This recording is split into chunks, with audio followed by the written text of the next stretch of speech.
ನಾನು ರೊಟ್ಟಿಗೆ ಒಂದು ಬಟ್ಲು ಅಕ್ಕಿ ಹಿಟ್ಟು, ಒಂದು ಬಟ್ಲು ಗೋಧಿ ಹಿಟ್ಟು ಹಾಕ್ಕೊಂಡಿದ್ದೀನಿ. ಹಾಕ್ಕೊಂಡು ಸ್ವಲ್ಪ ಉಪ್ಪು ಹಾಕ್ಕೊಂಡಿದ್ದೀನಿ. ಉಪ್ಪು ಹಾಕ್ಕೊಂಡು ಇದಕ್ಕೆ ಸ್ವಲ್ಪ ನೀರು ಹಾಕಿ ನಿಧಾನವಾಗಿ ಕಲಿಸ್ಬೇಕು.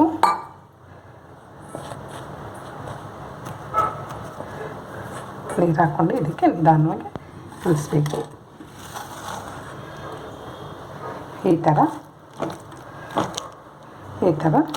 ಕಲಿಸ್ಬೇಕು.